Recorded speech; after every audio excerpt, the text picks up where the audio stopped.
Livro As Sete Leis Espirituais do Sucesso, de Deepak Chopra. Introdução. Embora este livro tenha como título As Sete Leis Espirituais do Sucesso, ele também poderia chamar-se As Sete Leis Espirituais da Vida, porque são estes os princípios seguidos pela natureza para criar tudo o que existe na Terra, tudo o que podemos ver, ouvir, cheirar, provar, tocar. Em meu livro Criando Prosperidade, esbocei os passos da riqueza consciente baseada na real compreensão da ação da natureza. As sete leis espirituais de sucesso constituem a essência desse ensinamento. Uma vez incorporado à consciência, você pode criar riquezas ilimitadas sem nenhum esforço e experimentar o sucesso em todas as suas realizações. O sucesso na vida poderia ser definido como expansão contínua da felicidade e a realização progressiva de objetivos compensados. Por outro lado, o sucesso, que inclui a criação de riquezas, só é considerado possível com a participação de outras pessoas. É preciso que se aborde o sucesso e a abundância espiritualmente, como o constante fluxo de todas as coisas boas na sua direção. Com conhecimento e a prática da lei espiritual, colocamo-nos em harmonia com a natureza e criamos sem ansiedade, com alegria e amor. São muitos os aspectos do sucesso, os bens materiais são apenas um de seus componentes. Além disso, o sucesso é a jornada, não o destino. A abundância material em todas as suas expressões é uma das coisas que tornam a jornada mais prazerosa. Mas o sucesso inclui também saúde, energia, entusiasmo pela vida, relacionamentos compensadores, liberdade criativa, estabilidade física, emocional, bem-estar e paz de espírito. Mesmo que tenhamos a experiência de tudo isso, permaneceremos insatisfeitos se não cultivarmos as sementes da divindade que está dentro de nós. Na realidade, somos uma divindade disfarçada, somos embriões de deuses e deusas que, contidos em nosso ser, buscam a plena materialização. O verdadeiro sucesso é, por isso, a experiência do milagre. É a divindade se abrindo em nosso interior.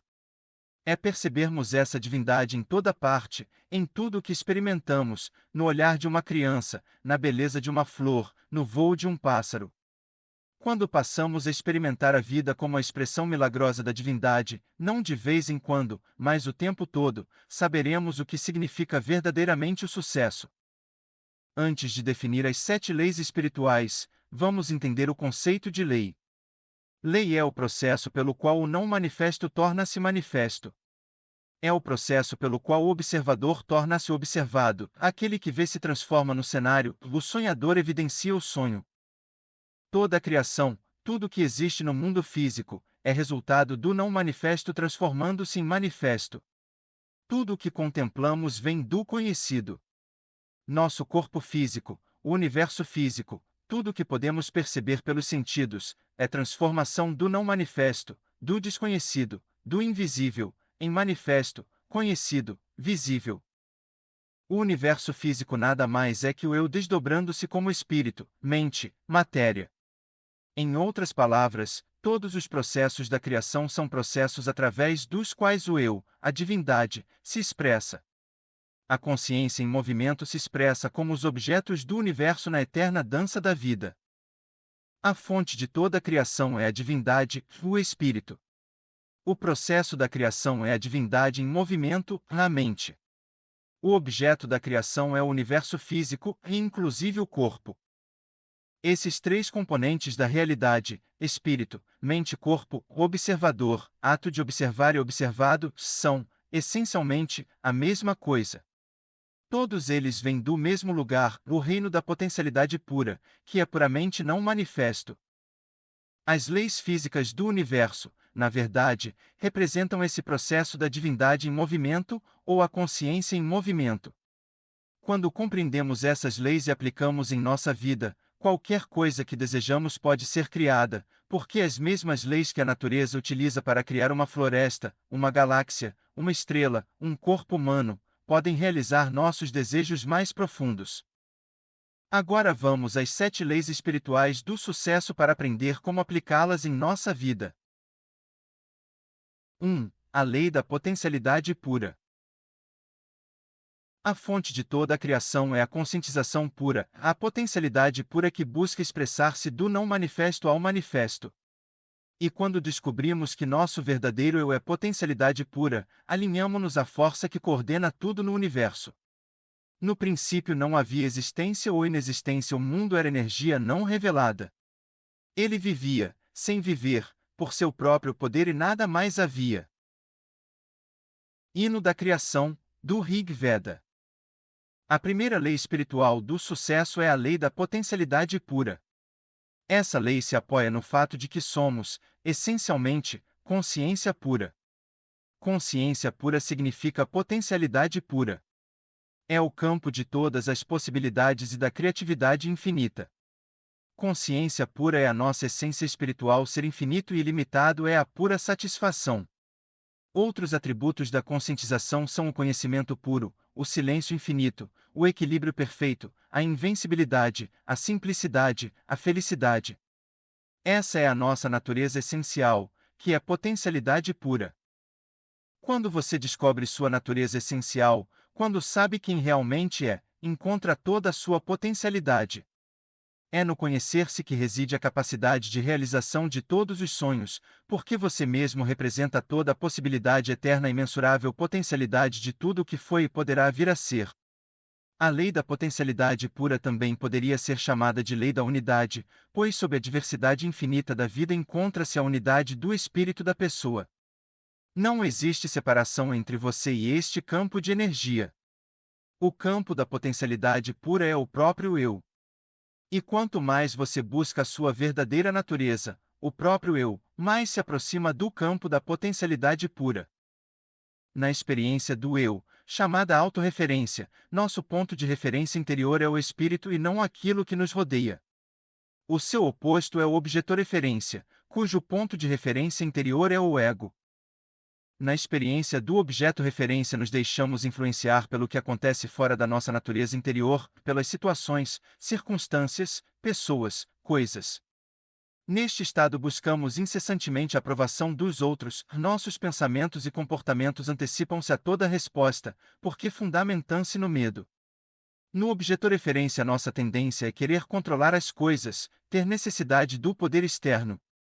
Todas essas situações, necessidade de aprovação, de poder externo, de controle das coisas, estão baseadas no medo. Esse tipo de força não é a da potencialidade pura, o poder do eu, o poder real. Se experimentamos o poder do eu, não há medo, não há compulsão para o controle, não há esforço para obter aprovação ou para conseguir o poder externo. No estado do objeto-referência, o ego está em primeiro lugar. Mas ele não expressa o que você realmente é. O ego reflete apenas a sua auto-imagem, a sua máscara social, o papel que você representa. Sua máscara social necessita de aprovação, de controle, de apoio no poder, porque vive com medo. Seu verdadeiro eu, que é seu espírito, sua alma, está livre dessas coisas. É imune à crítica. Não teme desafios. Não se sente inferior a ninguém. Mas também é humilde. Não se sente superior, porque reconhece que todas as pessoas representam o mesmo eu, o mesmo espírito com diferentes faces. Essa é a diferença essencial entre autorreferência e objeto-referência. Na autorreferência você experimenta seu verdadeiro eu, que não teme desafios, respeita todas as pessoas e não se sente inferior a ninguém. O autopoder é, portanto, o verdadeiro poder. Já o poder assentado no objeto-referência é um falso poder. Por estar fundamentado no ego, ele existe enquanto existir o objeto de referência. Se você tem muito dinheiro, ou um título, um cargo importante, presidente de um país, presidente de uma empresa, esse poder tão apreciado desaparecerá juntamente com o dinheiro, com o título, com o cargo. O poder baseado no ego, portanto, termina quando acabam essas coisas. Assim que desaparecem, seja o título, o cargo, o dinheiro, o poder também desaparece. O autopoder, no entanto, é permanente, porque está fundamentado no conhecimento do eu. O autopoder tem características próprias. Ele atrai não só as coisas que você deseja, como as pessoas que possam lhe interessar. Magnetiza as pessoas, as situações e as circunstâncias que alimentam seus sonhos, apoiando-se nas leis naturais. É também suporte da divindade que se encontra num ser em estado de graça. É tão intenso esse poder que você encontra prazer em se ligar às pessoas e elas a você. É o poder do vínculo, vínculo originado do amor verdadeiro. Como é possível aplicar a lei da potencialidade pura, o campo de todas as possibilidades, em nossa vida rotineira? Se você deseja desfrutar os benefícios do campo da potencialidade pura, se quiser fazer pleno uso da criatividade, que é inerente à consciência pura, precisará ter acesso a ela. Uma forma de conseguir isso é se entregar diariamente a momentos de silêncio, praticar a meditação, evitar julgamentos. Viver em contato com a natureza é outra maneira de ter acesso às qualidades inerentes a esse campo, a infinita criatividade, a liberdade, a felicidade. Praticar o silêncio significa assumir o compromisso de reservar uma certa quantidade de tempo para simplesmente ser. Experimentar o silêncio significa afastar-se periodicamente da atividade da fala. Significa, também, afastar-se periodicamente de atividades como assistir à televisão, ouvir um rádio, ler um livro. Se você nunca se entregar à experiência do silêncio, estará provocando turbulência em seu diálogo interior. Sempre que possível, reserve tempo para experimentar o silêncio. Ou assuma o compromisso de manter o silêncio durante um certo período, diariamente. Poderia fazê-lo por 2 horas, por exemplo. Se isso lhe parecer muito, faça por 1 hora apenas. Mas tente sempre aumentar este tempo, experimentar o silêncio por um tempo cada vez maior, um dia inteiro, 2 dias, uma semana. O que acontece quando você entra na experiência do silêncio? No início, seu diálogo interior fica mais turbulento. Sente uma necessidade intensa de dizer coisas. Conheci pessoas que ficavam completamente loucas nos primeiros dias em que se comprometiam a estender o período de silêncio. Eram tomadas por uma sensação de urgência e ansiedade. Mas quando persistiam na experiência, seu diálogo interior começava a se aquietar. E o silêncio logo se tornava profundo. Isso acontece porque depois de um tempo a mente desiste. Ela se dá conta de que não adianta ficar dando voltas e voltas se você, o eu, o espírito, não vai falar e ponto final. Então, quando o diálogo interior silencia, você começa a experimentar a quietude do campo da potencialidade pura. Praticar periodicamente o silêncio da forma que lhe for conveniente é uma maneira de experimentar a lei da potencialidade pura. A meditação é outra. O ideal seria que você meditasse pelo menos 30 minutos pela manhã e 30 minutos à noite. Pela meditação você aprende a experimentar o campo do silêncio puro e da percepção pura. Nesse campo do silêncio puro está o campo da correlação infinita, o campo do infinito poder de organização, o supremo terreno da criação, onde todas as coisas estão inseparavelmente conectadas a tudo o que existe. Na quinta lei espiritual, a lei da intenção e do desejo, você verá como é possível introduzir um leve impulso de intenção neste campo, para que seus desejos surjam espontaneamente. Mas antes você precisa experimentar a quietude. A quietude é o primeiro requisito para que seus desejos se manifestem. Ela o transporta ao campo da potencialidade pura com infinitas possibilidades de realização. Atirando uma pedrinha num lago tranquilo e observando as ondas que se formam. Momentos depois, quando as ondas cessam, você atira outra pedra. É exatamente o que fazemos quando entramos no campo do silêncio puro e introduzimos uma intenção. No silêncio, a intenção mais remota espalha ondas sobre o leito da consciência universal, que interliga a todas as coisas. Mas se você não experimentar a quietude da consciência, se sua mente continuar como um oceano turbulento, pode jogar o edifício Empire States dentro dela que nem vai notar. Na Bíblia há uma frase: fique em silêncio, sinta minha presença e saiba que eu sou Deus. Isso só se consegue através da meditação. Outra maneira de acessar o campo da potencialidade pura é através do não julgamento. Julgar é estar constantemente avaliando as coisas como certas ou erradas, boas ou más. Se você está constantemente avaliando, classificando, rotulando, analisando, cria muita turbulência em seu diálogo interior. Essa turbulência restringe o fluxo de energia entre você e o campo da potencialidade pura. Literalmente, você diminui o espaço vazio entre os pensamentos. É através desse espaço vazio que você se liga ao campo da potencialidade pura.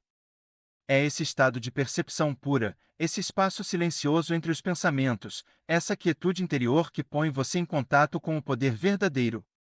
Se você diminuir esse espaço, estará restringindo a sua conexão com o campo da potencialidade pura e da criatividade infinita. Há uma oração que diz: Hoje não julgarei nada que aconteça. O não julgamento cria silêncio em sua mente. É uma boa ideia, portanto, começar o dia com essa frase. E durante o dia inteiro, lembrar dela toda vez que se pegar julgando alguma coisa. Se achar difícil fazer isso durante todo o dia, pelo menos se comprometa a não julgar nada nas próximas horas, ou durante uma hora. Depois, gradualmente, vá aumentando esse tempo. Pelo silêncio, pela meditação, pelo não julgamento você terá acesso à primeira lei, a lei da potencialidade pura. Quando conseguir isso, poderá acrescentar um quarto componente à sua prática, o contato direto com a natureza, seja num riacho, numa floresta, montanha, lago, praia. Essa comunhão com a natureza o levará a uma interação harmoniosa com todos os elementos das forças vitais e lhe dará a sensação de união com todas as coisas vivas. Ela permitirá, também, o acesso ao campo da potencialidade pura. Você precisa aprender a entrar em contato com a mais profunda essência de seu ser. Ela está além do ego, é isenta de medo, livre, imune à crítica, não teme nenhum desafio. Não é inferior nem superior a ninguém, é pura magia, mistério, encantamento. O acesso à sua verdadeira essência também lhe dará uma pista sobre os seus relacionamentos, pois todo relacionamento é um reflexo do relacionamento que você tem consigo mesmo. Por exemplo, se você sente culpa, medo, insegurança em relação ao dinheiro, ao sucesso, ao que for, isso é reflexo de aspectos básicos de sua personalidade, aspectos de culpa, medo e insegurança. Nenhuma quantia de dinheiro ou sucesso resolverá esses problemas básicos da sua vida. Somente a intimidade com seu verdadeiro eu permitirá superar tais problemas. Quando você conhece bem seu verdadeiro eu, quando compreende realmente a sua verdadeira natureza, não sente culpa, nem medo, nem insegurança, seja em relação a dinheiro, abundância, ou realização dos desejos, pois sabe que a essência de todos os bens materiais é energia vital, é potencialidade pura. E potencialidade pura é a sua natureza intrínseca. Quanto mais você acessa a sua verdadeira natureza, mais espontaneamente aparecem os pensamentos criativos, porque o campo da potencialidade pura também é o campo da criatividade infinita e do conhecimento puro. Franz Kafka, filósofo e poeta austríaco, disse certa vez: Você não precisa sair de seu quarto. Fique sentado diante da mesa e ouça. Não precisa nem ouvir, simplesmente espere. Não precisa nem esperar, aprenda somente a ficar quieto, silencioso, solitário. O mundo se oferecerá espontaneamente a você para ser descoberto. Ele não tem outra escolha senão jogar-se em êxtase a seus pés. A riqueza do universo, a visível abundância do universo, é uma expressão do poder criativo da natureza. Mas primeiro você tem de superar a turbulência do seu diálogo interior para entrar em contato com esse abundante, pródigo e infinito poder. Só então criará a possibilidade de uma atividade dinâmica e terá consigo a quietude da mente eterna, ilimitada e criativa. Essa requintada combinação de mente silenciosa, ilimitada e infinita, com mente dinâmica, limitada e individual, estabelece um equilíbrio perfeito entre quietude e movimento simultâneos, o equilíbrio criador de tudo o que você quiser. A coexistência dos opostos, quietude e dinamismo ao mesmo tempo, torna você independente das situações, das circunstâncias, das pessoas, das coisas. Quando você compreende a requintada coexistência dos opostos, entra em alinhamento com o mundo da energia, o caldo quântico, a substância imaterial, que é a fonte do mundo material. O mundo da energia é fluente, dinâmico, elástico, mutável, eterno movimento. Ao mesmo tempo é imutável, quieto, tranquilo, silencioso, eterno repouso. A quietude por si só é o potencial da criatividade. O movimento por si só é a criatividade restrita a certos aspectos da sua expressão. Mas a combinação do movimento com a quietude capacita você a desencadear sua criatividade em todas as direções, até onde o poder de sua atenção o possa levar. Se a quietude acompanha sempre o movimento e a atividade, seja qual for a direção que você seguir, o movimento caótico ao seu redor não poderá impedir seu acesso ao reservatório da criatividade, ao campo da potencialidade pura. Aplicação da lei da potencialidade pura. Você pode colocar a lei da potencialidade pura em ação assumindo o compromisso de dar os seguintes passos: 1. Entrar em contato com o campo da potencialidade pura, reservando um momento do dia para ficar em silêncio, para apenas ser. Ficar sozinho em meditação silenciosa pelo menos 2 vezes ao dia por, aproximadamente, 30 minutos pela manhã e 30 minutos à noite. 2. Reservar um período do dia para comungar com a natureza e observar em silêncio a inteligência que há em todas as coisas vivas. Ficar em silêncio e assistir ao pôr do sol, ouvir o ruído do oceano ou de um rio, ou simplesmente sentir o perfume de uma flor. No êxtase do silêncio, e em comunhão com a natureza, desfrutar a pulsação vital das eras, o campo da potencialidade pura e da criatividade ilimitada. 3. Praticar o não julgamento. Começar o dia dizendo: hoje, não julgarei nada que aconteça, e durante todo o dia lembrar de não fazer julgamentos. 2. A lei da doação dádiva.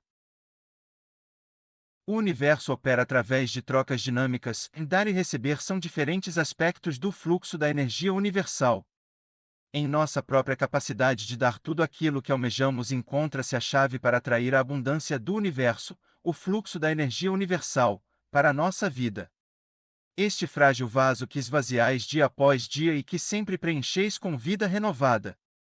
Esta pequena flauta de bambu que carregais pelas colinas e vales e de onde tirais melodias eternamente novas. Vossas infinitas dádivas caem sobre essas mãos tão pequenas que possuo. As eras passam e continuais derramando, pois ainda há o que ser preenchido.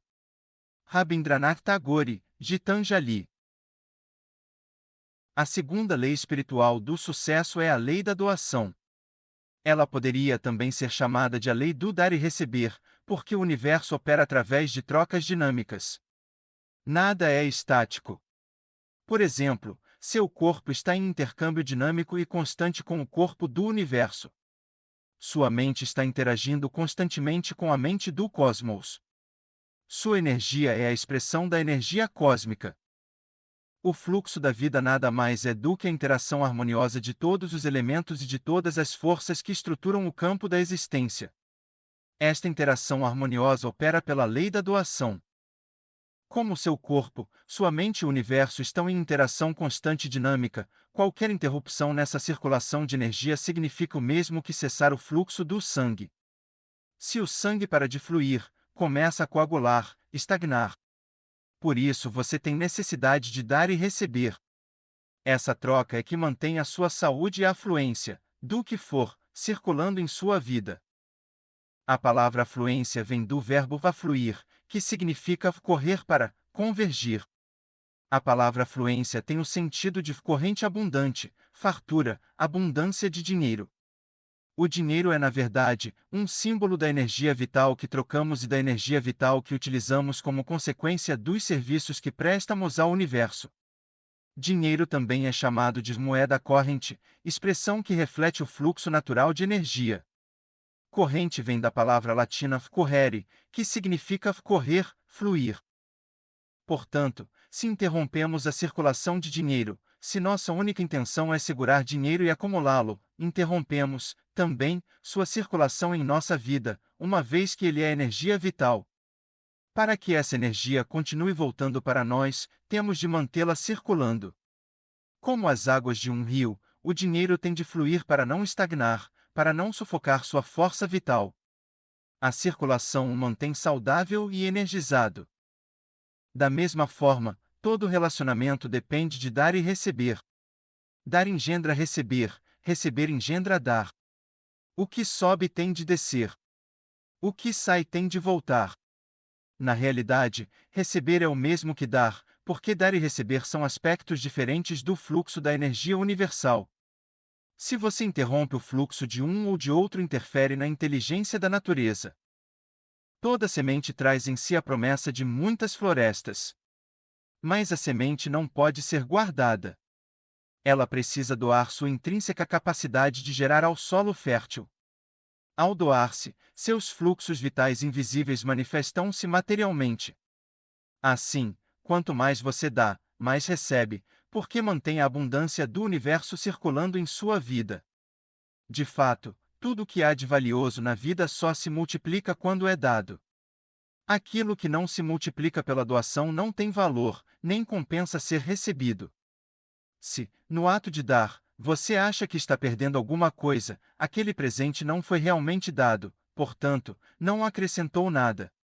Se você dá de má vontade, não há energia por trás do seu ato. O mais importante é a intenção que há por trás de dar e receber. A intenção deve ser a de provocar sempre alegria em quem dá e em quem recebe, porque a felicidade é sustentadora e provedora de vida. Por isso, ela acrescenta. O retorno é diretamente proporcional ao volume doado, quando é feito de forma incondicional e sincera. É por esse motivo que o ato de dar tem de ser prazeroso. A intenção por trás deste ato deve ser a do prazer de simplesmente dar. Só então a energia acumulada no ato de dar multiplica-se muitas vezes. Praticar a lei da doação é muito simples. Se você quer alegria, dê alegria aos outros. Se deseja amor, aprenda a dar amor. Se procura atenção e apreço, aprenda a dar atenção e apreço. Se quer bens materiais, ajude os outros a tornarem-se ricos. A maneira mais fácil de obter o que se quer é ajudar os outros a conseguir o que querem. Este princípio se aplica igualmente a pessoas, empresas, sociedades e países. Se você almeja ser abençoado com todas as coisas boas da vida, aprenda a abençoar silenciosamente a todos com as coisas boas da vida. De abençoar, de oferecer uma simples oração, tem o poder de afetar a vida dos outros. Isso acontece porque seu corpo, em seu estado essencial, é um feixe de energia localizada e de informação num universo de energia e informação. Somos feixes de consciência localizada num universo consciente. A palavra consciência implica mais do que energia e informação, implica em energia e informação tão vivas quanto o pensamento. Por isso somos feixes de pensamentos num universo pensante. E o pensamento tem o poder de transformar. A vida é a eterna dança da consciência expressando-se na troca dinâmica de impulsos inteligentes entre o micro e o macrocosmos, entre o corpo humano e o corpo universal, entre a mente humana e a mente cósmica. Quando você sabe dar aquilo que procura, está ativando e coreografando a dança com movimentos primorosos, energéticos e vitais, que constituem a eterna pulsação da vida. A melhor maneira de aplicar a lei da doação, de começar o processo de circulação de energia, é decidir que a qualquer momento você vai entrar em contato com outra pessoa, dando a ela alguma coisa. Não é preciso que sejam coisas materiais. Pode ser uma flor, um elogio, uma oração. Na verdade, as formas mais poderosas de dar são imateriais. As dádivas de carinho, atenção, afeto, apreço, amor, são as mais preciosas e não custam nada. Quando você encontra alguém, ofereça-lhe uma bênção silenciosa, deseje felicidade, contentamento, alegrias. Esses presentes silenciosos são poderosos. Uma coisa que aprendi na infância, e que também ensinei a meus filhos, é não deixar de levar alguma coisa, levar um presente, quando visitar alguém. Você poderá pensar: como posso dar aos outros se agora não tenho nem para mim? Na verdade, você poderá levar uma flor. Uma flor poderá levar um bilhete, um cartão, falando de seus sentimentos pelo dono da casa. Poderá levar um elogio. Poderá levar até uma oração. O importante é tomar a decisão de dar sempre, em todo lugar e a quem for. Enquanto você dá, está recebendo. Quanto mais dá, mais cresce a sua confiança nos efeitos milagrosos desta lei. E quanto mais você recebe, mais cresce a capacidade de dar. Nossa verdadeira natureza é a da riqueza e abundância. Somos naturalmente ricos porque a natureza supre todas as nossas necessidades e sustenta todos os nossos desejos. Nada nos falta, porque nossa natureza essencial é a da potencialidade pura e das possibilidades infinitas. Portanto, você precisa saber que já é inerentemente rico. Pouco importa quanto dinheiro tenha, porque a fonte da riqueza é o campo da potencialidade pura, é a consciência que sabe como satisfazer qualquer necessidade, incluindo a alegria, o amor, o riso, a paz, a harmonia, o conhecimento. Se você busca antes essas coisas, não só para si mesmo, mas para os outros, tudo mais virá a você espontaneamente. Aplicação da lei da doação. Você pode colocar a lei da doação em movimento assumindo o compromisso de dar os seguintes passos: 1. Dar um presente em todo lugar que for, a todos que encontrar. Esse presente poderá ser um cumprimento, uma flor, uma oração. Oferecer, diariamente, alguma coisa a todas as pessoas com as quais entrar em contato. Estará, assim, desencadeando o processo de circulação de energia, de alegria, de riquezas, de abundância, na sua vida e na de outras pessoas. 2. Receber agradecido, diariamente, todas as dádivas que a vida oferece, a luz do sol, o canto dos pássaros, as flores, a neve do inverno. E estar aberto para receber dos outros, seja um presente material, seja dinheiro, seja um cumprimento, seja uma oração. 3. Assumir o compromisso de manter a riqueza circulando em sua vida, dando e recebendo os mais preciosos presentes: carinho, afeição, apreço, amor. Desejar, em silêncio, felicidade e muita alegria toda vez que encontrar alguém. 3. A lei do karma ou de causa e efeito. Toda ação gera uma força energética que retorna a nós da mesma forma. O que semeamos é o que colhemos. E quando escolhemos ações que levam felicidade e sucesso aos outros, o fruto de nosso karma é a felicidade e o sucesso. Karma é a eterna afirmação da liberdade humana. Nossos pensamentos, nossas palavras, nossos atos, são fios de uma rede que tecemos ao redor de nós mesmos. Swami Vivekananda. A terceira lei espiritual do sucesso é a lei do karma. A palavra karma significa o conjunto das ações dos homens e suas consequências. É causa e efeito simultaneamente, porque toda ação gera uma força energética que retorna para nós da mesma forma.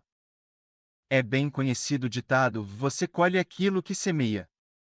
Portanto, não há nada de misterioso na lei do karma.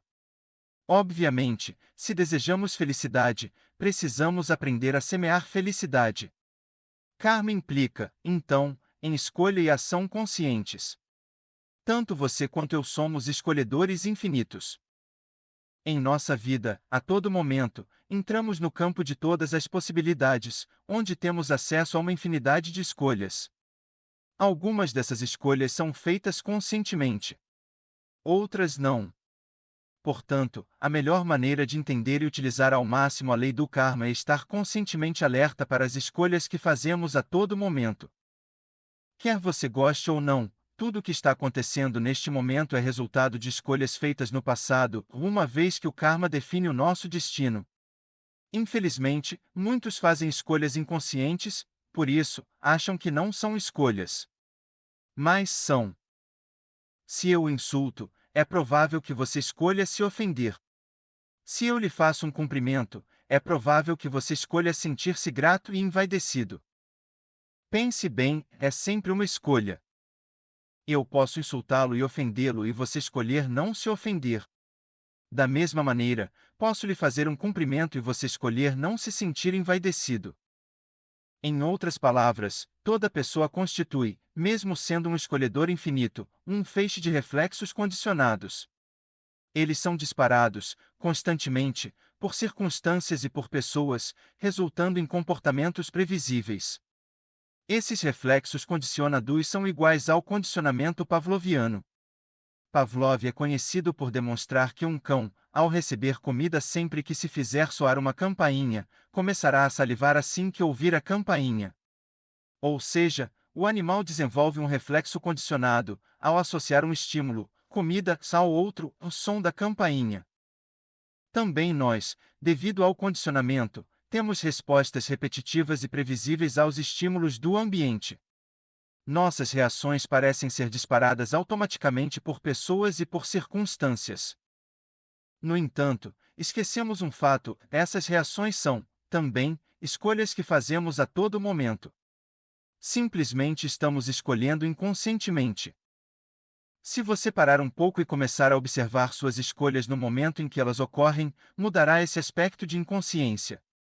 O simples ato de observá-las transfere todo o processo do terreno do inconsciente para o terreno do consciente. Esse procedimento, escolher e observar conscientemente, é muito enriquecedor. Quando você faz uma escolha, qualquer uma, pergunte-se duas coisas. Primeira, quais serão as consequências da escolha que estou fazendo? Segunda, essa escolha trará felicidade a mim e aos outros ao meu redor. A resposta à primeira questão você sentirá no seu coração e saberá imediatamente quais serão as consequências. Quanto à segunda questão, se a resposta for sim, então persista nessa escolha. Se for não, escolha outra coisa. É bem simples. Entre a infinidade de escolhas disponíveis a cada segundo, só existe uma que trará felicidade a você e aos que estiverem por perto. E quando você faz essa escolha, ela resulta numa forma de comportamento chamada de ação correta espontânea. A ação correta espontânea é o momento certo. É a resposta certa para uma situação, no instante em que é dada. É a ação que nutre você e todos os que forem influenciados por ela. Há um mecanismo muito interessante no universo para ajudar a fazer escolhas espontâneas corretas. Esse mecanismo relaciona-se com as sensações físicas. Nosso corpo conhece dois tipos de sensações: uma é a do conforto, a outra é a do desconforto. Imediatamente antes de fazer uma escolha consciente, observe seu corpo enquanto faz a pergunta: se eu escolher isso, o que acontecerá? Se seu corpo enviar uma mensagem de conforto, é a escolha certa. Se seu corpo enviar uma mensagem de desconforto, a escolha não é adequada. Para alguns, a mensagem de conforto e desconforto se dá na região do plexo solar. Para a maioria, no entanto, se manifesta na área do coração. Conscientemente, preste atenção nessa área do coração e pergunte a ele o que fazer. Depois, espere pela resposta, uma resposta física, na forma de sensação, mesmo que seja muito leve. O importante é que está lá, em seu corpo. Somente o coração conhece a resposta certa. Muita gente acha que o coração é piegas e sentimental. Não é. O coração é intuitivo. É contextual. É relacional. Não se orienta por perdas e ganhos. Ele está conectado ao computador cósmico, ao campo da potencialidade pura, do conhecimento puro e do poder da organização infinita, que leva tudo em conta. Às vezes pode até parecer irracional, mas o coração tem uma capacidade mais acurada e muito mais precisa de processar dados do que qualquer outra coisa que exista nos limites do pensamento racional. Você pode usar a lei do karma para gerar dinheiro e abundância e atrair para si o fluxo de todas as coisas boas, no momento que quiser. Mas, antes, precisa estar conscientemente lúcido de que seu futuro é resultado das escolhas que faz a todo momento de sua vida. Se fizer isso regularmente, estará fazendo pleno uso da lei do karma. Quanto mais escolhas você fizer no nível da percepção consciente, mais corretas e espontâneas serão as escolhas, tanto para si quanto para os que estão ao seu redor. E o karma passado? Como ele influencia você agora? Há três coisas que podem ser feitas em relação a isso. Uma é pegar seus débitos do karma passado. É o que a maioria das pessoas escolhe fazer, embora inconscientemente. Isso também é uma escolha. Às vezes há muito sofrimento envolvido no pagamento desses débitos, mas a lei do karma é bem clara, diz que nada do que se deve ao universo fica sem pagar. Há um perfeito sistema de acerto de contas nesse universo, uma constante troca de energia de FIV para. A segunda coisa que você pode fazer é transmutar, ou transformar, seu karma numa experiência mais agradável. Esse é um processo muito interessante. Você pode se perguntar: quando está pagando um débito, o que estou aprendendo com esta experiência? Por que isto está acontecendo? Qual a mensagem que o universo está me transmitindo? Como posso tornar útil esta experiência para meus semelhantes? Ao fazer isso, você enxerga a semente da oportunidade e ata essa semente da oportunidade ao seu Dharma, que é o seu propósito de vida e do qual falaremos na sétima lei espiritual do sucesso. Isso lhe permitirá transmutar o karma numa nova expressão. Se você quebrar a perna jogando bola, pergunte-se: o que esta experiência está me ensinando? Que mensagem o universo está me enviando? Talvez seja a mensagem de que você precisa diminuir o ritmo e ter mais cuidado e atenção com o seu corpo da próxima vez. E se o seu Dharma for transmitir aos outros o que sabe, então, ao se perguntar: como eu posso tornar essa experiência útil aos meus semelhantes, talvez você decida compartilhar o que aprendeu escrevendo um livro, ou jogando bola com mais cuidado. Talvez até desenhe um sapato especial, ou um protetor de perna, que evite esse tipo de ferimento a outras pessoas. Dessa forma, enquanto paga seu débito com o karma do passado, você está convertendo a adversidade num benefício que poderá lhe trazer riquezas e satisfações. É a transmutação do seu karma numa experiência positiva. Você não se livra realmente do karma, mas consegue ligar um episódio ligado a ele para criar um karma novo e positivo. A terceira maneira de lidar com o karma é transcendê-lo. Ou seja, é entrar em contato com seu íntimo, com a alma, com o espírito. É como lavar roupa suja num riacho. A cada vez que você mergulha a roupa na água, elimina algumas manchas. Continua mergulhando e a roupa vai ficando cada vez mais limpa. Você limpa, ou transcende os obstáculos de seu karma, entrando e saindo do seu eu profundo, do seu íntimo. Isso é feito através da prática da meditação. Todas as nossas ações são episódios ligados ao karma. Beber uma xícara de café, por exemplo, é um deles. A ação gera memória, a memória tem a capacidade ou potencial de gerar desejo, e o desejo gera novamente a ação. Os processadores operacionais da sua alma são o karma, a memória e o desejo. A alma é um feixe de consciência que contém as sementes do karma, da memória e do desejo. Tornando-se consciente dessas sementes, você passa a ser um gerador consciente da realidade. Ao se transformar em um escolhedor consciente, você passa a gerar ações transformadoras para si e para os que estão ao seu redor. E é só isso que precisa fazer. E como o karma é transformador, tanto para o seu íntimo quanto para todos que são afetados por ele, seu fruto será a felicidade e o sucesso. Aplicação da lei karma ou de causa e efeito. Você pode colocar a lei do karma ou de causa e efeito em ação assumindo o compromisso de dar os seguintes passos: 1. Observar as escolhas que vai fazer hoje a todo momento. E na observação dessas escolhas, trazê-las para a percepção consciente. Ter bem claro que a melhor maneira de se preparar para todos os momentos do futuro é estar plenamente consciente do presente. 2. Toda vez que for fazer uma escolha, pergunte: quais serão as consequências desta escolha? Esta escolha trará satisfação e felicidade a mim e aos outros que serão afetados por ela. 3.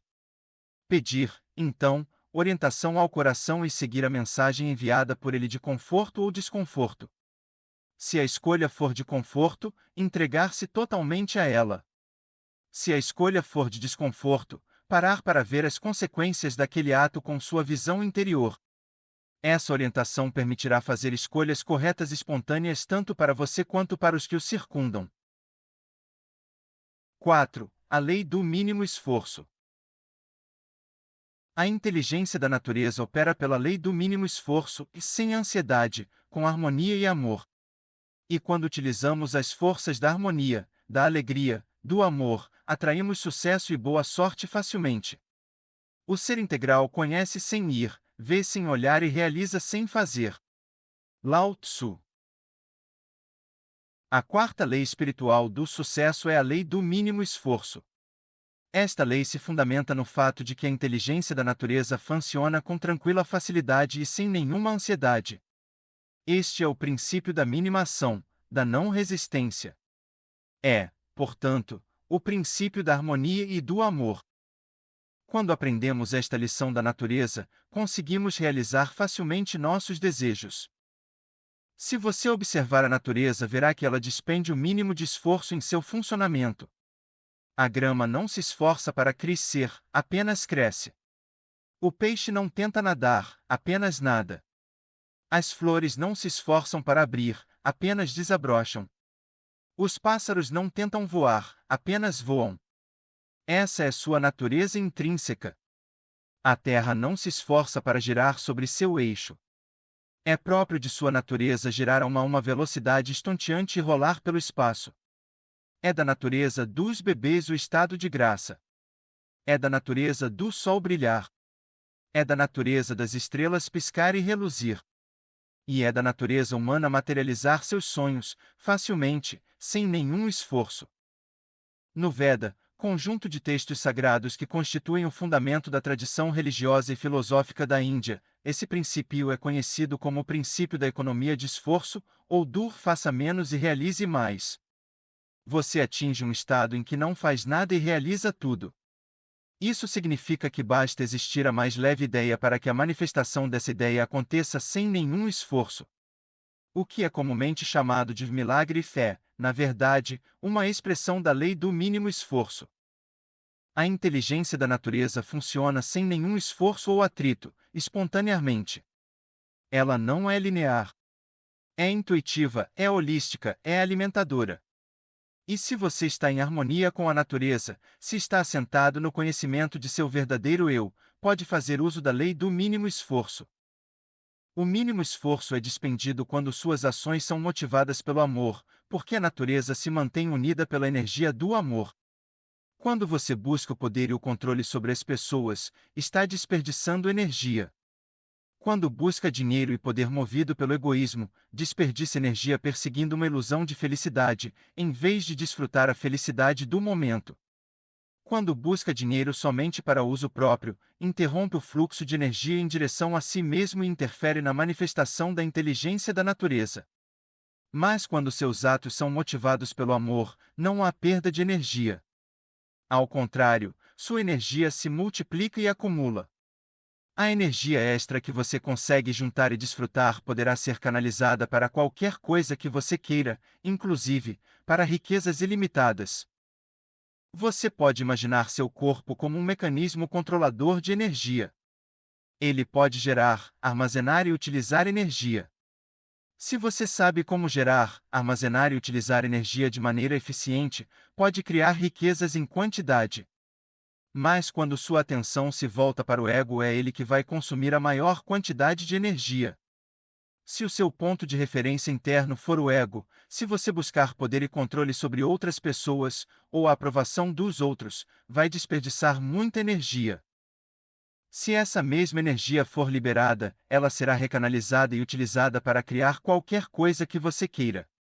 Quando seu ponto de referência interno é o seu espírito, quando você é imune ao criticismo e não teme nenhum desafio, pode dominar o poder do amor e usar a energia criativamente para a experiência da riqueza e da evolução. Em A Arte de Sonhar, Dom Juan diz a Carlos Castaneda que muita de nossa energia é usada para sustentar a nossa empáfia. Se conseguíssemos perder um pouco dessa empáfia, duas coisas extraordinárias aconteceriam: liberaríamos essa energia que tenta preservar a noção ilusória de nossa grandeza e teríamos energia sobrando para vislumbrar a verdadeira grandeza do universo. A lei do mínimo esforço possui três componentes básicos, três coisas que você pode fazer para pôr em prática o princípio do faça pouco e realize muito. O primeiro componente é a aceitação.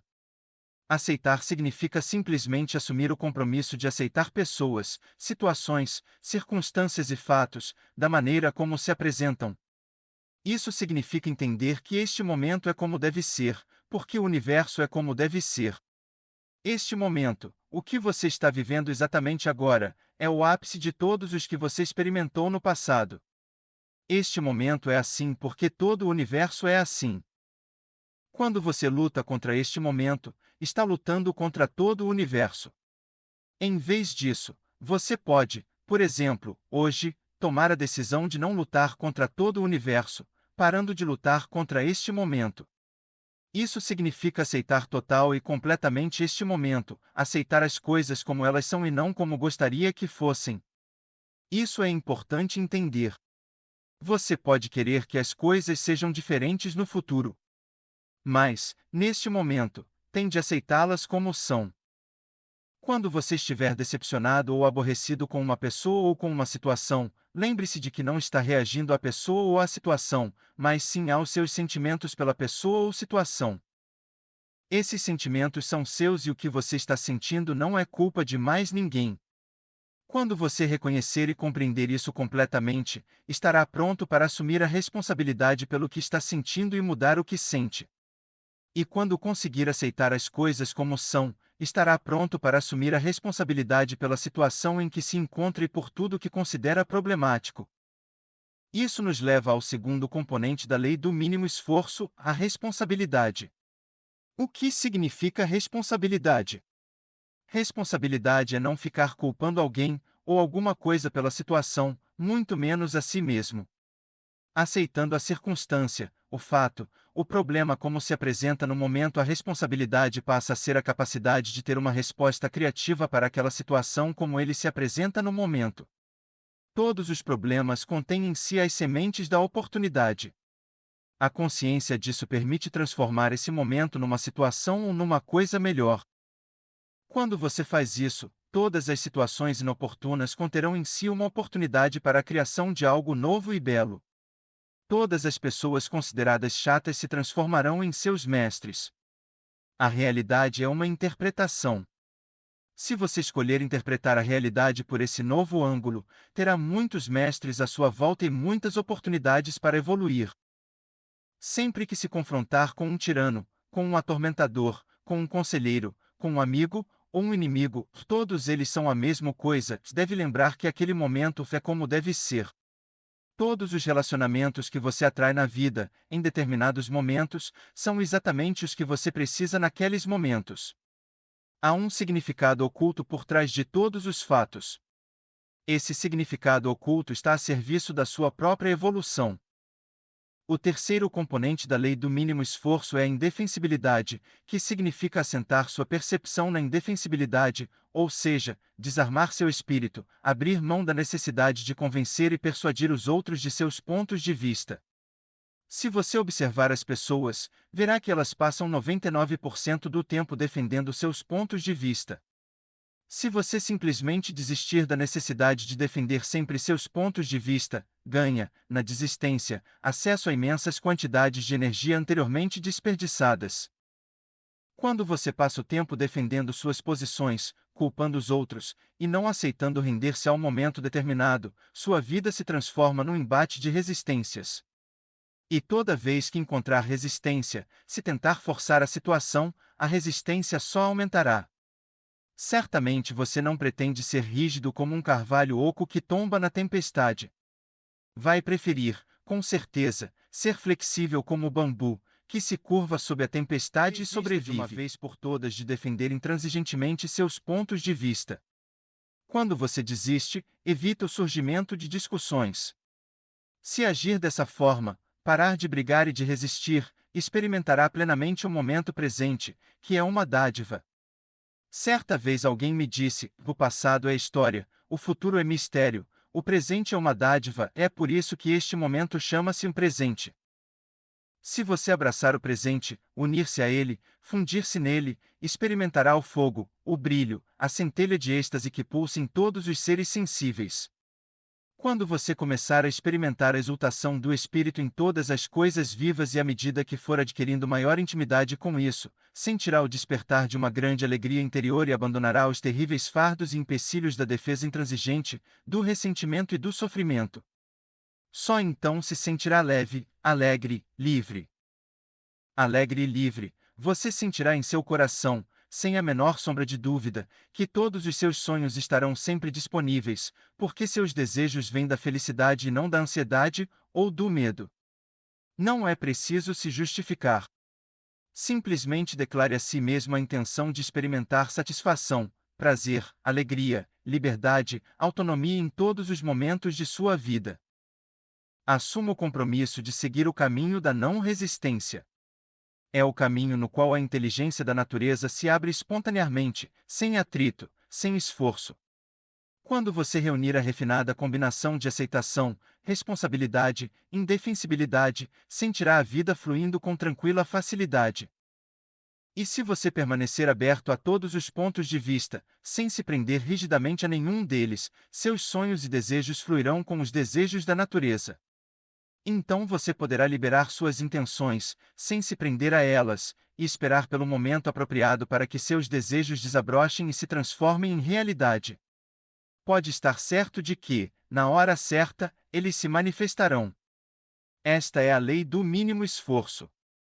Aplicação da lei do mínimo esforço. Você pode colocar a lei do mínimo esforço em ação assumindo o compromisso de dar os seguintes passos: 1. Praticar a aceitação, dizendo: hoje aceitarei pessoas, situações, circunstâncias, fatos como eles se manifestarem. Saber que o momento é como deve ser, porque todo o universo é assim. Não se voltar contra todo o universo, lutando contra o momento presente. Dizer a si mesmo: minha aceitação será total e completa, verei as coisas como são no momento em que ocorrerem e não como eu gostaria que fossem. 2. Aceitando as coisas como são, assumir a responsabilidade pela sua situação e todos os fatos que considera problemáticos. Ter bem claro que assumir a responsabilidade é não culpar alguém, ou alguma coisa, pela sua situação. Saber, também, que todo problema traz em si uma oportunidade e que a consciência das oportunidades vai permitir olhar para o momento problemático e transformá-lo em imenso benefício. 3. Assentar sua percepção, hoje, na indefensibilidade. Desistir da necessidade de defender seus pontos de vista e de convencer e persuadir os outros a aceitá-los. Permanecer aberto a todos os pontos de vista e não se prender a nenhum deles. 5. A lei da intenção e do desejo. É inerente a toda intenção e a todo desejo o mecanismo da sua realização. A intenção e o desejo têm, no campo da potencialidade pura, o poder da organização infinita. E quando introduzimos uma intenção no campo fértil da potencialidade pura, colocamos essa infinita organização a nosso serviço. No princípio havia o desejo, a primeira semente da mente. Os sábios, meditando em silêncio, descobriram em sua sabedoria a ligação entre o existente e o não existente. Hino da Criação, do Rig Veda. A quinta lei espiritual do sucesso é a lei da intenção e do desejo. Essa lei fundamenta-se no fato de que a energia e a informação existem em toda parte na natureza. De fato, no nível do campo quântico, não há nada além de energia e informação. Campo quântico é apenas outro nome do campo da consciência pura ou da potencialidade pura. E esse campo quântico é influenciado pela intenção e pelo desejo. Vamos examinar o processo detalhadamente. Uma flor, uma árvore, uma folha, o corpo humano, o arco-íris, quando reduzidos a seus componentes essenciais, são energia e informação. Todo o universo, em sua natureza essencial, é movimento da energia e da informação. A única diferença entre você e uma árvore é o conteúdo de energia e informação que carregam. Tanto você quanto a árvore, a nível físico, são feitos dos mesmos elementos, em sua maior parte carbono e também hidrogênio, nitrogênio e outros elementos em quantidades menores. Esses elementos podem ser comprados numa loja por pequenas quantias de dinheiro. A diferença entre você e a árvore, portanto, não é o carbono, o hidrogênio, o oxigênio. Na verdade, você e a árvore estão constantemente trocando carbono e hidrogênio entre si. A diferença real entre ambos está na energia e na informação. No âmbito da natureza, você e eu somos espécies privilegiadas. Temos um sistema nervoso capaz de nos tornar conscientes do conteúdo energético e informativo desse campo localizado, que dá origem ao nosso corpo físico. Nós experimentamos esse campo subjetivamente na forma de pensamentos, sentimentos, emoções, memórias, instintos, impulsos, princípios. Objetivamente, o mesmo campo é experimentado como corpo físico e, através do corpo físico, como mundo. Mas é tudo a mesma coisa. Por isso os nossos ancestrais exclamavam: eu sou isto, Você é isto, tudo é isto, e isto é só o que há. Seu corpo não está separado de corpo do universo porque, segundo a teoria quântica, não há limites bem definidos. Você é como uma agitação, uma ondulação, uma flutuação, um redemoinho, uma perturbação localizada no campo quântico maior. O grande campo quântico, o universo, é o seu corpo estendido. O sistema nervoso humano é capaz de perceber a energia e a informação contidas em seu próprio campo quântico. E mais, por ser a consciência humana infinitamente flexível através de seu maravilhoso sistema nervoso, você também é capaz de mudar conscientemente o conteúdo informativo, que dá origem ao seu corpo físico. Você pode mudar conscientemente o conteúdo energético e informativo no próprio quantum do corpo mecânico, portanto, pode influenciar o conteúdo energético e informativo de seu corpo estendido, e fazer com que as coisas se manifestem nele. A mudança consciente acontece através de duas qualidades inerentes à consciência: a atenção e a intenção. A atenção energiza, a intenção transforma. Quando você concentra sua atenção em alguma coisa, ela fica mais forte em sua vida. Quando você afasta a atenção de alguma coisa, ela enfraquece, desintegra e desaparece. A intenção, por sua vez, detona a transformação da energia e da informação. A intenção organiza a sua realização.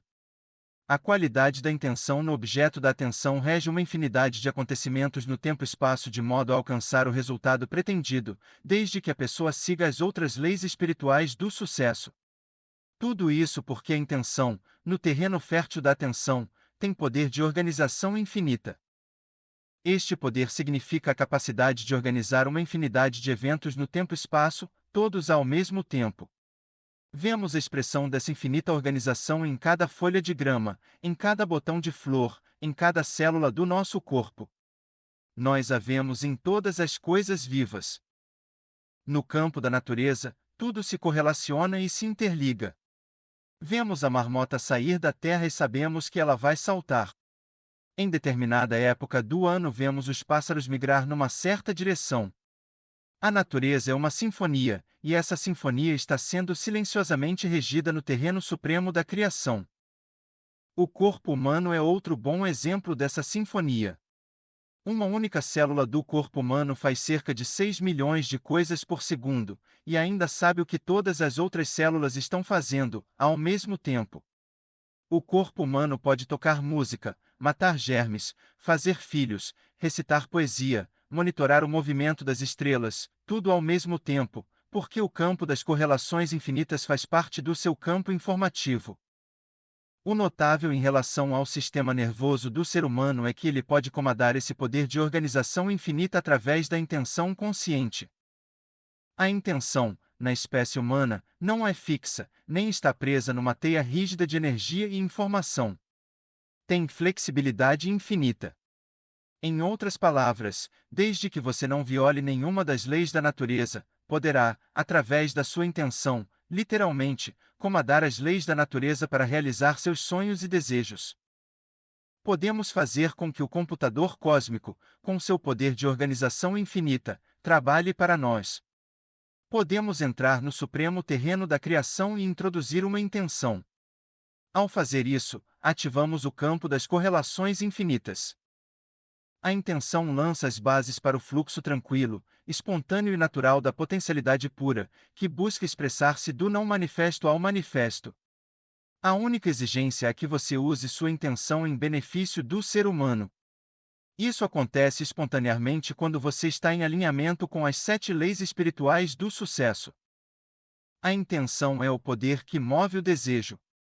A intenção por si só é muito poderosa, porque é o desejo desvinculado do resultado. O desejo sozinho é fraco, porque na maioria das pessoas é atenção vinculada. A intenção é o desejo com estrita aderência a todas as outras leis, mas particularmente a lei do distanciamento, que é a 6ª lei espiritual do sucesso. A intenção e o distanciamento combinados levam à consciência do momento presente centrado na vida. E quando uma ação acontece com a consciência do momento presente, ela é mais eficiente. Sua intenção é para o futuro, mas sua atenção está no presente. Se sua atenção está no presente, a intenção futura se manifestará, pois o futuro é criado no presente. Você tem de aceitar o presente como ele é, aceite o presente e pretenda o futuro. O futuro é algo que sempre pode ser criado através da intenção distanciada, mas nunca se deve combater o presente. O passado, o presente e o futuro são propriedades da consciência. O passado representa as recordações, a memória. O futuro é a antecipação. O presente é consciência. Portanto, o tempo é movimento do pensamento. Tanto o passado quanto o futuro são frutos da imaginação. Somente o presente é consciência, é real, é eterno. Ele é. É o potencial do tempo-espaço, da matéria, da energia. É o eterno campo das possibilidades experimentando-se como forças abstratas, sejam elas de luz, calor, eletricidade, magnetismo ou gravidade. Essas forças não estão nem no passado nem no futuro. Elas simplesmente existem. Nossa interpretação dessas forças abstratas permite a experiência do fenômeno concreto e da forma. Relembrar interpretações das forças abstratas produz a experiência do passado. Interpretações antecipatórias dessas mesmas forças criam o futuro. Tanto uma quanto a outra são qualidades da atenção na consciência. Quando essas qualidades estão livres dos pesos do passado, a ação no presente torna-se um terreno muito mais fértil para a criação do futuro. Assentada na liberdade, distanciada do presente, serve de catalisador a uma mistura certa de matéria, energia, eventos no tempo-espaço para criar tudo o que você quiser. Se você tiver consciência do momento presente centrado na vida, os obstáculos imaginários, que são mais de 90% dos obstáculos percebidos, desintegram-se e desaparecem. Os restantes 5 a 10% dos obstáculos percebidos podem ser transmutados em oportunidades, através da intenção unidirecionada. Intenção unidirecionada é qualidade da atenção. Ela é inflexível em seus rígidos propósitos. Intenção unidirecionada é manter a atenção num objetivo almejado com tanta determinação capaz de impedir que os obstáculos consumam e dissipem a qualidade focalizada da sua atenção. Os obstáculos são, assim, completamente excluídos da sua consciência. Você passa, então, a manter uma serenidade inabalável ao mesmo tempo em que está apaixonadamente comprometido com seu objetivo. Esse é o poder da consciência distanciada e da intenção unidirecionada e focalizada, atuando simultaneamente. Se aprender a usar o poder da intenção, você poderá obter qualquer coisa que deseja, serenamente. Poderá, também, através de enorme esforço e tentativas, conseguir resultados. Mas isso tem um preço, o preço do estresse, do ataque cardíaco, do mau funcionamento de seu sistema imunológico. É mais fácil, portanto, e melhor, seguir os 5 passos da lei da intenção e do desejo. Quando você opta por essa forma de realizar seus desejos, a intenção gera seu próprio poder. Escorregue no espaço vazio, o que significa centrar sua atenção naquele espaço silencioso entre pensamentos, entrar no silêncio, naquele nível do ser que é seu estado essencial. 2. Está sentado nesse estado do ser, libere suas intenções e seus desejos. Se você estiver realmente no espaço vazio entre pensamentos, não terá nenhum pensamento, nenhuma intenção. Mas quando sair desse espaço silencioso, quando estiver no limite desse espaço e do pensamento, introduza a intenção. Se você tem vários objetivos, escreva-os num papel e focalize neles a sua intenção, antes de entrar no espaço vazio. Se quer uma carreira de sucesso, por exemplo, entre no vazio com essa intenção e já a encontrará lá, como uma leve cintilação em sua consciência. Liberar suas intenções e seus desejos significa plantá-los no terreno fértil da potencialidade pura e esperar que floresçam na hora certa. Você não vai querer desencavar as sementes de seus desejos para ver se germinam, nem ficar preso a elas para saber de que forma vão se abrir. Simplesmente deseja que germinem. 3. Permaneça no estado de autorreferência. Isso significa reter-se na consciência do verdadeiro eu, em seu espírito, em sua conexão com o campo da potencialidade pura. Significa, também, não olhar para si mesmo com os olhos do mundo, ou deixar-se influenciar pelas opiniões e críticas dos outros. Uma maneira útil de conservar esse estado de autorreferência é guardar seus desejos para si. Não os compartilhe com mais ninguém, a menos que o outro tenha o mesmo desejo e o compartilhe intimamente com você. 4. Desvincule-se dos resultados. Ou seja, desista do apego rígido a um resultado específico para viver na sabedoria da incerteza. Desfrute todos os momentos da jornada de sua vida, mesmo sem saber quais serão os resultados. 5. Deixe que o universo cuide dos detalhes. Suas intenções e seus desejos, quando liberados no espaço silencioso entre os pensamentos, têm um poder de organização infinita. Deixe que esse poder de organização infinita de intenção cuide de todos os detalhes para você. Lembre-se de que sua verdadeira natureza é a do espírito puro. Leve sempre consigo a consciência do espírito, libere gentilmente os seus desejos e o universo cuidará de tudo para você. Aplicação da lei da intenção e do desejo. Você pode colocar a lei da intenção e do desejo em ação assumindo o compromisso de dar os seguintes passos. 1. Fazer uma lista de todos os seus desejos. Carregar essa lista para todos os lugares. Olhar para ela antes de entrar em silêncio e meditação. Olhar antes de adormecer à noite. Olhar quando acordar pela manhã. 2. Liberar a lista de seus desejos e a soltar no ventre da criação. Confiar. Se as coisas não saírem como deseja, há uma razão para isso. O plano cósmico com certeza terá desígnios maiores para você do que os que possa conceber. 3. Lembrar de praticar a consciência do momento presente em todas as ações. Não permitir que os obstáculos consumam e dissipem a qualidade da atenção no momento presente. Aceitando o presente como ele é, o futuro se manifestará nas intenções e nos desejos mais caros e profundos. 6. A lei do distanciamento. No distanciamento está a sabedoria da incerteza, na sabedoria da incerteza está a libertação do passado, do conhecido, que é a prisão dos velhos condicionamentos. E na mera disponibilidade para o desconhecido, para o campo de todas as possibilidades, rendemo-nos à mente criativa que rege o universo. Como dois pássaros dourados pousados no mesmo galho, intimamente amigos, o ego e o eu habitam o mesmo corpo. O primeiro ingere os frutos doces e azedos da árvore da vida, o segundo tudo vê em seus distanciamento. Mundaka Upanishad. A sexta lei espiritual do sucesso é a lei do distanciamento. Segundo esta lei, para se conseguir qualquer coisa na natureza é preciso desistir do apego a ela.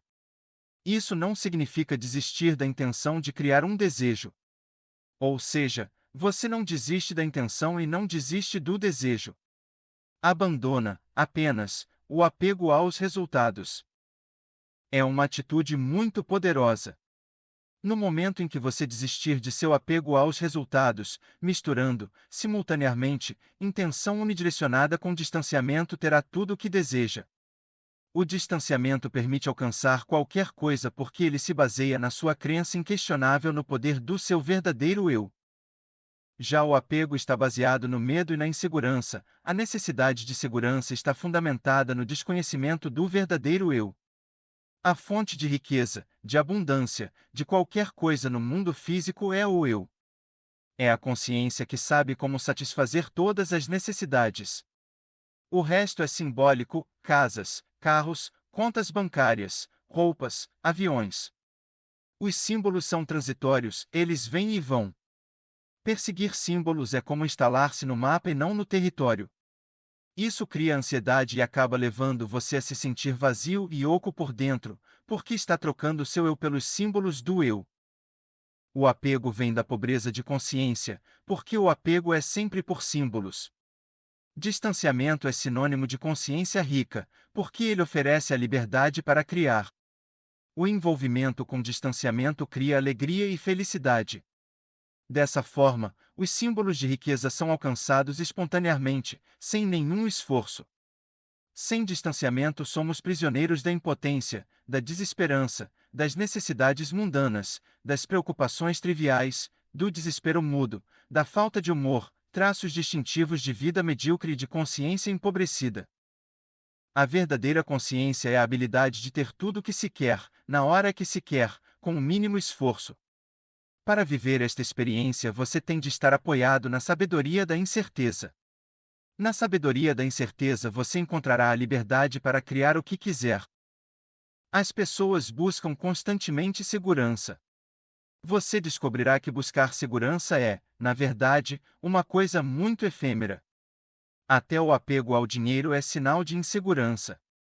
Você poderia dizer: quando eu tiver milhões de dólares, estarei seguro, serei financeiramente independente e poderei me aposentar, aí poderei fazer o que realmente desejo. Mas isso nunca acontece, nunca acontece. Aqueles que buscam segurança perseguem-na por toda a vida e nunca a encontram. Ela é sempre ilusória, efêmera, porque a segurança nunca pode vir só do dinheiro. O apego ao dinheiro criará sempre insegurança, por mais que você tenha no banco. De fato, as pessoas que têm mais dinheiro são as mais inseguras. A busca de segurança é uma ilusão. Para a tradicional sabedoria ancestral, a solução deste dilema está na sabedoria da insegurança, ou na sabedoria da incerteza. Isso quer dizer que a busca de segurança e de certeza é, na verdade, um apego ao conhecido. E o que é ele afinal? O conhecido é o nosso passado. O conhecido nada mais é que a prisão dos velhos condicionamentos. Não há nenhuma evolução nisso, absolutamente nenhuma. E quando não há evolução, há estagnação, desordem, ruína. A incerteza, por sua vez, é terreno fértil para a criatividade e para a liberdade. Incerteza significa entrar no desconhecido em todos os momentos de nossa existência. O desconhecido é o campo de todas as possibilidades, sempre frescas, sempre novas, sempre abertas para a criação de novas manifestações. Sem a incerteza e o desconhecido, a vida é apenas a repetição viciada de memórias velhas. Você cai vítima do passado e o seu torturador de hoje é o que sobrou de você ontem. Renuncie ao seu apego ao conhecido, entre no desconhecido e você estará no campo de todas as possibilidades. A mera disponibilidade de entrar no desconhecido lhe oferecerá a sabedoria da incerteza que há nele. Isso significa que em todos os momentos da vida terá excitação, aventura, mistério. Experimentará a diversão da vida, a magia, a celebração, o contentamento, a exultação de seu próprio espírito. Poderá, então, diariamente, procurar a excitação do que acontece no campo de todas as possibilidades. Se você experimentar a incerteza, estará no caminho certo, por isso, não desista. Não é preciso ter uma ideia pronta e acabada do que você vai estar fazendo nas próximas semanas, ou no ano que vem, porque se você já sabe o que vai acontecer e se apega a essa ideia, abre mão de toda a gama de possibilidades. Uma das características do campo de todas as possibilidades são as correlações infinitas. Esse campo consegue reger uma infinidade de eventos no tempo-espaço para conseguir os resultados pretendidos. Mas, quando você está apegado, sua intenção fica presa num rígido espaço mental. Assim, a fluidez, a criatividade, a espontaneidade inerentes àquele campo se perdem. Quando você se apega a uma ideia pronta, o seu desejo, antes fluido e flexível, fica congelado numa estrutura rígida que interfere em todo o processo de criação. A lei do distanciamento não interfere na lei da intenção e do desejo no estabelecimento de um objetivo. Você continua com sua intenção de seguir numa certa direção, ainda tem um objetivo. Entretanto, entre o ponto A e o ponto B há infinitas possibilidades. Graças à incerteza dessas infinitas possibilidades, você poderá mudar de direção no momento que encontrar um ideal maior, que descobrir algo mais excitante. É também improvável que você force a solução de problemas, pois isso irá impedi-lo de estar alerta às oportunidades. O distanciamento acelera todo o processo de evolução. Quando você entende esta lei, não se sente compelido a forçar soluções. Se você forçar a solução de problemas, só vai criar mais problemas. Mas, se dirige sua atenção para a incerteza e observa essa incerteza enquanto espera a solução emergir do caos e da confusão, o que aparecer será fabuloso e excitante. O estado de alerta, a prontidão do presente, no campo da incerteza, encontra o seu objetivo e sua intenção, o que permite a você aproveitar a oportunidade. O que é oportunidade? Ela está contida em todos os problemas que você tem na vida. Em cada um desses problemas está a oportunidade de um benefício maior. Com essa percepção você se abre para toda a gama de possibilidades, o que preserva o mistério, o encantamento, a excitação, a aventura da vida. Todo problema pode ser visto como uma oportunidade de benefícios maiores. Fica-se alerta para as oportunidades quando se está assentado na sabedoria da incerteza. E quando a prontidão encontra a oportunidade, a solução surge espontaneamente. O resultado disso é o que chamamos comumente de boa sorte. Sorte nada mais é que a prontidão e a oportunidade caminhando juntas. Se as duas estiverem misturadas à observação atenta do caos, daí emergirá uma solução que será evolucionariamente benéfica para você e para todos os que estiverem ao seu redor. Essa é a perfeita receita do sucesso. Ela está baseada na lei do distanciamento. Aplicação da lei do distanciamento. Você pode colocar a lei do distanciamento em ação assumindo o compromisso de dar os seguintes passos: 1. Comprometer-se, hoje, com o distanciamento. Dar a si próprio e aos outros a liberdade de ser o que é, evitar a imposição rígida de suas ideias sobre como as coisas devem ser. Não forçar soluções de problemas, criando assim novos problemas. Participar de tudo, mas com envolvimento distanciado. 2. Transformar a incerteza em um ingrediente essencial da própria experiência. Na disponibilidade para aceitar a incerteza, as soluções emergirão espontaneamente do próprio problema, da própria confusão, da desordem, do caos. Quanto mais incertas forem as coisas, mais seguro deverá se sentir, porque a incerteza é o caminho da liberdade. Através da sabedoria da incerteza encontrará segurança. 3. Entrar no campo de todas as possibilidades e antecipar a excitação que pode ocorrer quando se está aberto a uma infinidade de escolhas. Quando entrar no campo de todas as possibilidades, experimentará toda a diversão, toda a magia, todo o mistério, toda a aventura da vida. 7. A lei do Dharma ou do propósito de vida. Todos têm um propósito de vida, um dom singular ou um talento único para dar aos outros. E quando misturamos esse talento singular com benefícios aos outros, experimentamos o êxtase da exultação de nosso próprio espírito, entre todos, o supremo objetivo. Quando você está trabalhando, o passar das horas deve soar como música extraída de uma flauta. E o que é trabalhar com amor? É como tecer uma roupa com fios que vêm do coração como se fosse o seu bem-amado a usá-la, Khalil Gibran, o profeta. A sétima lei espiritual do sucesso é a lei do Dharma. A palavra Dharma vem do sânscrito e significa propósito de vida. Segundo a lei do Dharma, assumimos uma forma física para cumprir um propósito na vida. O campo da potencialidade pura é divindade em essência. É o divino assumindo a forma humana para cumprir um propósito. De acordo com esta lei, você tem um talento singular e uma maneira única de expressá-lo. Existe alguma coisa que você consegue fazer melhor do que todo mundo? E para cada talento singular, em sua forma única de se expressar, existem necessidades específicas. Quando essas necessidades se combinam com a expressão criativa de seu talento, surge a fagulha que cria a riqueza. Se você ensinar este pensamento às crianças, poderá ver os seus efeitos. Fiz isso com meus filhos. De vez em quando eu falava que havia uma razão para eles estarem aqui e que cada um teria de descobrir por si mesmo que razão era essa. Desde os 4 anos de idade eles ouviram isso. Também ensinei-lhes a meditar quando tinham mais ou menos essa idade. Eu lhes dizia sempre: não quero que vocês se preocupem em ganhar muito dinheiro. Se não forem capazes disso quando crescerem, eu mesmo providenciarei seu sustento, portanto, não se preocupem. Não quero que o objetivo de suas vidas seja o de ser sucesso na escola, nem o de ter as melhores notas, ou de frequentar as melhores faculdades. Mas quero que se perguntem como poderão descobrir o seu talento e servir à humanidade, pois cada um de vocês tem um talento que ninguém mais tem. E cada um tem uma forma de expressar esse talento que mais ninguém tem. O resultado é que eles acabaram indo para as melhores faculdades e são únicos naquilo que os torna economicamente autossuficientes, porque estão concentrados no que vieram fazer aqui.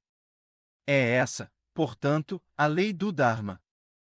A lei do Dharma apresenta três componentes.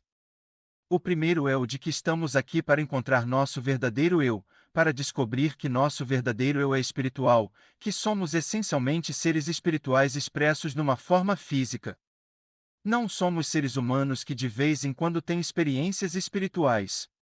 Ao contrário, somos seres espirituais que de vez em quando têm experiências humanas. Estamos aqui para descobrir nosso eu superior, ou espiritual. Essa é a primeira coisa que se cumpre na lei do karma. Precisamos descobrir por nós mesmos que temos em nosso interior um embrião de Deus ou deusa desejoso de nascer e de expressar sua divindade. O segundo componente é o de que devemos expressar nosso talento singular. A lei do Dharma diz que todo ser humano tem um talento único. Ou seja, você tem um talento só seu. Ele é único em sua expressão e tão específico que ninguém mais em todo o planeta tem um igual, ou maneira parecida de expressá-lo. Isso significa que há uma coisa que você pode fazer e de um jeito melhor do que qualquer outra pessoa sobre a Terra. Quando você está fazendo essa coisa, perde a noção do tempo.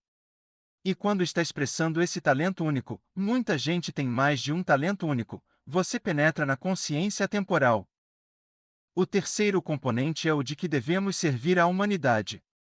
Para isso devemos fazer as seguintes perguntas: como posso ajudar? Como posso ajudar a todos com quem tenho contato? Quando você combina a capacidade de expressar seu talento único com benefícios à humanidade, está fazendo pleno uso da lei do Dharma. Agindo assim, e somando a experiência de sua própria espiritualidade, o campo da potencialidade pura, não há meios de você não ter acesso à abundância ilimitada, porque essa é a verdadeira forma de se obter a abundância. E não se trata de abundância passageira. Ela é permanente por causa de seu talento único, da sua maneira específica de expressá-lo, dos benefícios e dedicação a seus semelhantes, que descobriu ao se perguntar como posso ajudar, em vez de o que vou ganhar com isso? A pergunta o que vou ganhar com isso é o diálogo interior do ego. A pergunta como posso ajudar é o diálogo interior do espírito. O espírito é aquele domínio de nossa consciência em que experimentamos nossa universalidade. Ao mudar seu diálogo interior, do que ganho com isso, para como posso ajudar, automaticamente você está indo além do ego e entrando no domínio do espírito. A mudança do seu diálogo interior para como posso ajudar também dará acesso a ele, ao domínio da consciência onde você experimenta a sua universalidade. Se você quiser fazer uso pleno da lei do Dharma, terá de assumir alguns compromissos. O primeiro é o de procurar seu eu superior, que está além do ego. Isso você consegue através das práticas espirituais. O segundo é o de descobrir seus talentos únicos. E, ao encontrá-los, alegrar-se, porque o processo do prazer ocorre quando se entra na consciência temporal. É quando estamos em estado de graça. O terceiro compromisso é o de se perguntar como poderá melhor servir à humanidade. Você deve simplesmente dizer: vou responder a essa pergunta e depois colocar a resposta em prática. Vou usar meus talentos únicos para suprir as necessidades de meus semelhantes. Vou combinar essas necessidades a meu desejo de ajudar e servir aos outros. E, depois, sentar e fazer uma lista de respostas a essas duas questões. Pergunte-se: quando o dinheiro não é problema e se você tem todo o tempo do mundo, o que faria? Se responder que continuaria fazendo o que faz hoje, então, já está em seu Dharma, porque tem paixão pelo que faz e está expressando seus talentos singulares. Em seguida, pergunte-se como melhor servir à humanidade. Responda a pergunta e coloque em prática a resposta. Descubra sua divindade, encontre seu talento único, use-o para servir à humanidade e você gerará toda a riqueza que quiser. Quando sua expressão criativa combina-se às necessidades de seus semelhantes, a riqueza flui espontaneamente do não manifesto para o manifesto, do reino do espírito para o mundo da forma física. Você passa a experimentar sua vida como uma expressão milagrosa da divindade. Não só de vez em quando, mas o tempo todo. E você vai conhecer a verdadeira alegria e o verdadeiro significado do sucesso, o êxtase e a exultação de seu próprio espírito. Aplicação da lei do Dharma ou do propósito de vida. Você pode colocar a lei do Dharma em ação assumindo o compromisso de dar os seguintes passos. 1. Nutrir amavelmente, hoje, a divindade que habita em você, no fundo de sua alma. Prestar atenção ao seu espírito, que anima seu corpo e sua mente. Despertar desse profundo sono dentro de seu coração. Carregar consigo a consciência da temporalidade, do ser eterno, em todas as experiências limitadas pelo tempo. 2. Fazer uma lista de seus talentos únicos. Depois, outra lista das coisas que adora fazer quando está expressando esses talentos. Diga, então, quando eu os expresso e os ponho a serviço da humanidade, perco a noção do tempo e crio abundância em minha vida, bem como na vida de outros. 3. Perguntar a si mesmo diariamente: como posso servir? E como posso ajudar? As respostas a essas perguntas permitirão ajudar e servir a seus semelhantes, com amor. Conclusão. Quero conhecer os pensamentos de Deus. O resto é detalhe. Albert Einstein. A mente universal coreografa todas as coisas que estão acontecendo em bilhões de galáxias numa precisão e inteligência infalíveis.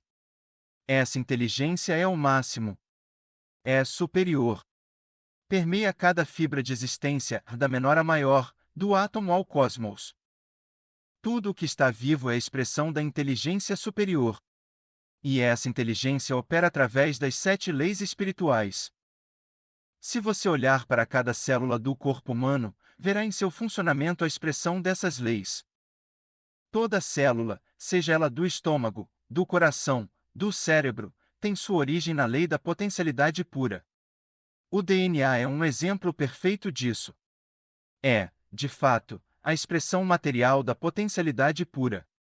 O mesmo DNA existente em todas as células expressa-se de formas diferentes para cumprir as exigências singulares de uma célula em particular. Cada célula opera também através da lei da doação. Ela está viva e saudável quando em seu estado de equilíbrio. Esse estado de equilíbrio é o da satisfação e da harmonia, mantido pelo constante movimento de dar e receber. Cada célula nutre a outra e é nutrida pelas demais. Há ali um permanente estado de fluxo dinâmico que nunca é interrompido. De fato, o fluxo é a própria essência da vida da célula. É mantendo esse fluxo que ela consegue receber e dar, continuando, assim, sua existência vibrante. O mesmo acontece com a lei do karma, cumprida com refinamento por todas as células. Em sua própria inteligência está a resposta mais apropriada, precisa e correta a toda situação no momento em que ocorre. A lei do mínimo esforço também é executada primorosamente por elas, que fazem seu trabalho com eficiência silenciosa, num estado repousante de alerta. Já a lei da intenção e do desejo se efetiva através da utilização pelas células do poder de organização infinita da inteligência da natureza. A mais simples intenção, como a metabolização de uma molécula de açúcar, cria instantaneamente uma sinfonia de eventos no corpo, onde quantidades precisas de hormônios têm de ser secretados em momentos precisos para converter essa molécula de açúcar em energia criativa pura. Todas as células expressam, ainda, a lei do distanciamento. Elas se distanciam do resultado de suas intenções. Não hesitam nem se confundem, porque seu comportamento é uma função da consciência do momento presente centrada na vida. E manifestam a lei do Dharma. As células têm de conhecer sua própria fonte, o seu eu superior, e têm de servir a seus semelhantes e expressar seus talentos únicos. As células do coração, do estômago, as imunológicas, têm sua fonte no campo da potencialidade pura, no eu superior. E por estarem diretamente vinculadas a esse computador cósmico, podem expressar seus talentos únicos com tranquila facilidade ou consciência atemporal. Expressando seus talentos únicos, mantém a sua integridade e a do corpo todo. O diálogo interior de cada célula do corpo humano é sempre: como posso ajudar? As células do coração querem ajudar as células imunológicas, estas, por sua vez, querem ajudar as células do estômago e do pulmão, as do cérebro querem ouvir e auxiliar todas as outras. Cada célula do corpo tem apenas uma função: ajudar as outras. Olhando o comportamento das células do nosso corpo, podemos observar a mais extraordinária e eficiente expressão das 7 leis espirituais do sucesso. Essa é a genialidade da inteligência da natureza. Esses são os pensamentos de Deus, o resto é detalhe. As 7 leis espirituais do sucesso são princípios poderosos que o capacitarão a alcançar o autodomínio. Se você prestar atenção a essas leis e praticar os passos sugeridos neste livro, poderá desejar e receber o que quiser: riqueza, dinheiro, sucesso. Verá, também, que sua vida vai mudar, ficando mais prazerosa e abundante em todos os sentidos, porque essas leis são as mesmas que dão sentido à vida. Há uma sequência natural de aplicação dessas leis na vida diária, que o ajudarão a lembrar-se delas. A lei da potencialidade pura é experimentada através do silêncio, da meditação, do não julgamento, da comunhão com a natureza. Mas ela é ativada pela lei da doação, cujo princípio é saber dar o que se deseja. Se você busca abundância, deve dar em abundância. Se quiser dinheiro, deve dar dinheiro. Se deseja amor, apreço, afeição, deve dar amor, apreço e afeição. Através de seus atos na lei da doação você ativa, por sua vez, a lei do karma. Ao criar um bom karma, tornará tudo mais fácil na vida, notará que não será necessário fazer muito esforço para satisfazer seus desejos. Isso, automaticamente, o fará compreender a lei do mínimo esforço. Assim, quando tudo ficar fácil e não exigir esforço, quando seus desejos forem satisfeitos, você começará, espontaneamente, a estender a lei da intenção e do desejo. Satisfazer seus desejos com tranquila facilidade permitirá que você pratique a lei do distanciamento. Por fim, quando você começar a entender todas essas leis e passar a focalizar seu verdadeiro propósito de vida, chegará à lei do Dharma. Com a utilização dessa lei, ao expressar seus talentos singulares para satisfazer necessidades de seus semelhantes, você receberá tudo o que quiser e quando quiser. Ficará livre e jubiloso, expressão do amor ilimitado. Somos todos viajantes de uma jornada cósmica, poeira de estrelas, girando nos torvelinhos e redemoinhos do infinito. A vida é eterna. Mas suas expressões são efêmeras, momentâneas, transitórias. Gautama Buda, fundador do budismo, disse certa vez: nossa existência é transitória como as nuvens do outono. Observar o nascimento e a morte do ser é como olhar os movimentos da dança. Uma vida é como o brilho de um relâmpago no céu, levada pela torrente montanha abaixo. Nós paramos um instante para encontrar o outro, para nos conhecermos, para amar e compartilhar. É um momento precioso, mas transitório. Um pequeno parênteses na eternidade. Se partilharmos carinho, sinceridade, amor, criamos abundância e alegria para todos nós. Esse momento de amor é valioso. Fim.